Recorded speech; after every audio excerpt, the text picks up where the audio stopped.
Hello, welcome to Elgin, the capital of Murray. Yeah. Today in this film, we're going to be showing you the highlights and probably the lowlights of Elgin, including the decline of business, the state of our beautiful park, and the general vibe of the place. Our first stop of our grand Elgin tour will come to one of Elgin's most iconic landmarks, Lady Hill. This was erected in the 1800s as a monument to Duncan, someone. No one really cares. Even all the way up here after 117 steps, the smell of marijuana is very prevalent, as in most Scottish towns. Here we are in Elgin's mini golf course, right in the centre of Cooper Park. It's fallen derelict over the many years, as it's not been in use for, I would say, almost 20 years. As you can see, it's not even usable, even if you wanted to bring your own clubs or anything. It's actually barely accessible. As you can see, it's surrounded by overgrown hedges and a fence you have to climb over really to get in. They should really demolish it. Here's another example of how ruined this mini golf park is. This part is completely caved in, got exposed fiberglass and everything, which you could actually hurt yourself on quite easily. I wish we could get you some better shots, but there's a kids park over there. We don't want to be a bit nancy, you know. Here we are at Cooper Park Birdhouse. This used to be filled with many different species of local birds and other fauna. As you can see, it's completely empty. No signs of life. Wherever they've gone, God knows. The birds must be happy to get out of this place, being enclosed, trapped in. That's kind of what living in Elgin feels like, to be honest. We're now at Elgin's biggest attraction, I would say, Cooper Park Pond.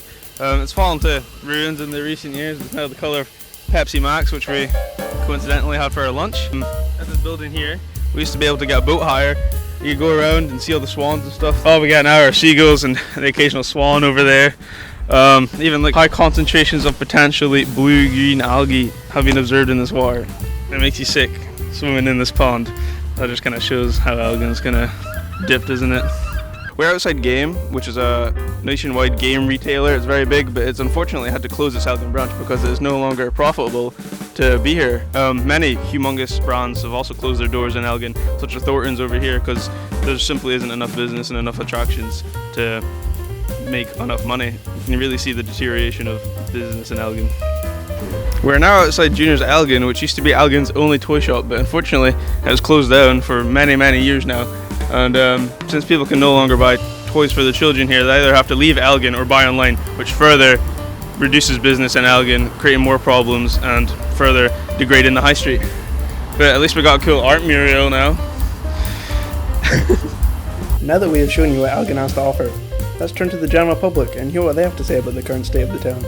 So I have lived in Elgin for the last 20 years, and to say that Elgin town centre has deteriorated is an understatement. I'll be honest, it's a bit of a shithole here, I can't lie about it.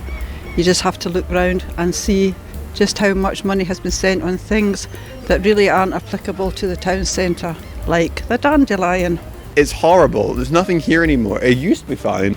And behind where we're recording just now are ironworks keeping up buildings that shouldn't necessarily be spent on. The council is just wasting their money on this stupid thing when the park's in a mess. There's nothing to encourage people to come here anymore, it's rubbish. So the amount of shops that have closed, probably due to the pandemic that haven't reopened in the last 2 years, leaves the town centre a bit miserable and not really wanting anybody to come in and do any shopping. Well, here they are at the end of our Elgin journey on the Cooper Park Bridge. It's been a fun time. We showed you the best and the worst of Elgin. Use this video if you want to visit Elgin ever again. I probably won't, to be honest. I wish I could leave, but you have the luxury of not having to come here, so goodbye.